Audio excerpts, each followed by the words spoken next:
The Oklahoma Sooners just landed another one, and Todd Bates is hot this month, now landing 2 transfer portal commitments on the defensive line, which, if you pay attention, it was a need for the University of Oklahoma. It was a need that we were all looking at and saying, that's the area. What are they going to do there? Especially with the news that Jacob Lacey potentially might not be able to play with us this season. We'll find out more as that news continues to come out. But if you guys haven't already, go ahead and hit that like and hit that subscribe button and jump down in the comments below and let me know what you all think about the recent acquisition of Phillip. I believe it's Paea. I believe that's how it's pronounced. If I'm wrong, somebody please correct me. But yesterday, I had a chance to go to the Brent Venables football camp, and I got to see some recruits, but I also got to see Phillip Paea as well. And let me tell you, him and Dejon Terry are some big dudes, and Oklahoma is definitely going to be in some good positions here. Now, you might be wondering, who is Phillip Paea? Well, he's a 6'4", a little over 300-pound defensive lineman from Bering Springs, Michigan. Now, I believe he still has 2 years left because he started his career out at Michigan in 2020, and then he has played 2 years at Michigan or at Utah State. I believe this information is correct. I've heard conflicting things that said he was only had 1 year left. Some people said he had 2 years left. So it's going to be interesting to actually see how this one turns out. But Phillip Paea was a guy that was a top 450 player in the country in the class of 2017. Was wanted by schools like Oregon and Notre Dame, ultimately ended up enrolling and playing, or at least going to Michigan, and then entered the transfer portal and ended up at Utah State, where he looks like he moved to the defensive line because 247 Sports had him listed as an inside offensive lineman. So not quite sure where the confusion is there because he did play on the defensive line. But pulling up some of his stats, this is why Oklahoma fans should be excited, because you're getting a 300-pound defensive lineman to play on the interior. And this is not a guy that you have to go be able to, well, we have to go add weight. No, like, he's there. He's built. He's got the weight. He's got the experience.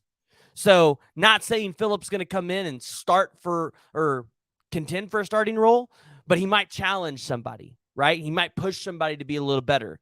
Maybe push somebody to put on that weight. Not just bad weight, good weight.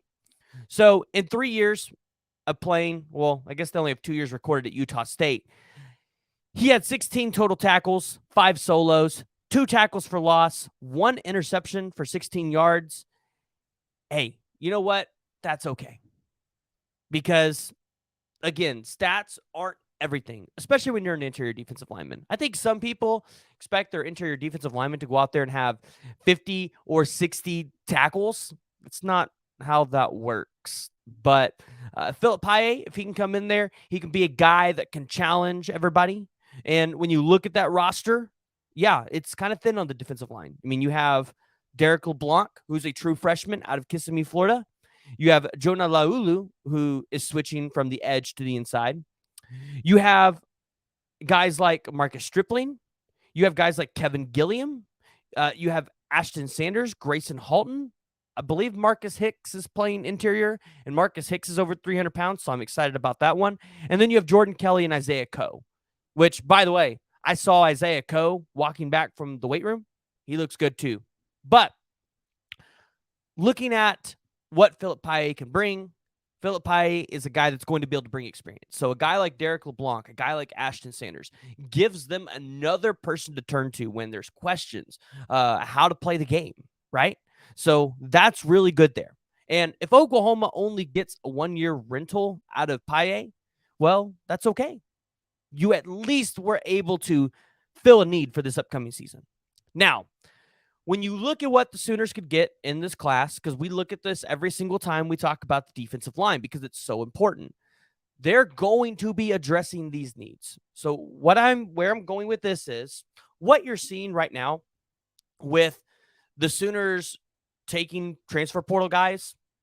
I don't think you're going to see that in the coming years. I would think Oklahoma's going to try to take 5 or 6 defensive linemen in this class if they can get 5 or 6.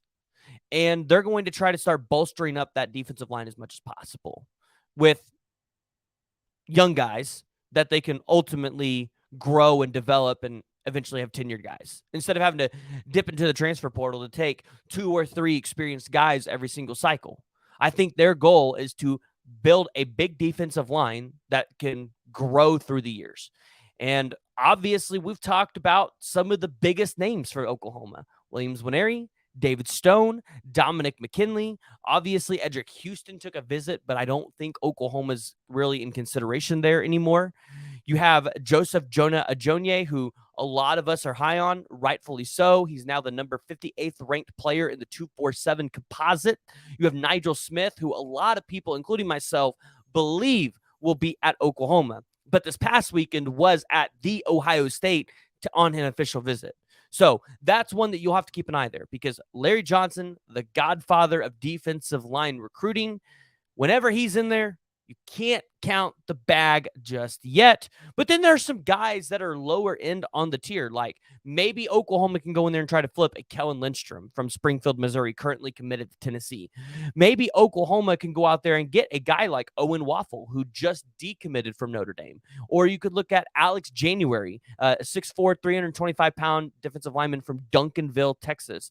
You've also got Jaden Jackson, one of David Stone's teammates and friends down there at IMG Academy, currently the 673rd ranked player in the 247 composite, but coming in at 6'2", 300 pounds, right? That's going to be an option. Maybe Oklahoma brings back Tyler Moore from Locust Grove, Georgia.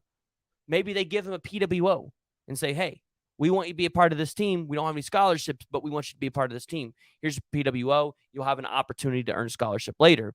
So that's kind of what I'm looking at. And here's the deal. When you look at the guys they are recruiting on the defensive line, especially for the interior, one thing you notice is they're trying to get bigger dudes, right? They're trying to get bigger dudes, which is something we haven't seen for a while. Now, obviously, every single one of these guys that I've mentioned, except for maybe Dominic McKinley, which you still probably have to put on maybe about 10 pounds or so, a lot of these guys are still going to have to put on weight. But that's okay, because when you get them in your system, you get them out there working with Schmitty, they're going to put on the right weight. They're not going to come in with bad weight they have to lose and then regain the weight. They're going to be putting on the good weight. So, and you might be asking, well, what's the good weight? Muscle, right? You want these guys to be a little bit muscular, but you also want them to be a little bit bigger to be able to go in and fight some of those big 300-pound plus offensive linemen that you're going to have to face in the SEC. And the other thing is, in the SEC, you have to have a deep defensive line. You've got to be able to rotate out your guys.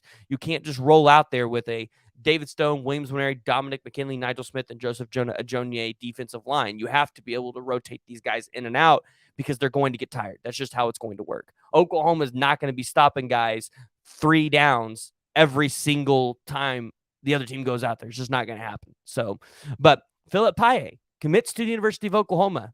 It was a big grab for Todd Bates. Big grab for Brent Venables. Guys, if you haven't already, go ahead and hit that like and the subscribe button. Jump down in the comments below and let me know what y'all's thoughts are. What do you think of the recent addition of Phillip Paea to the University of Oklahoma?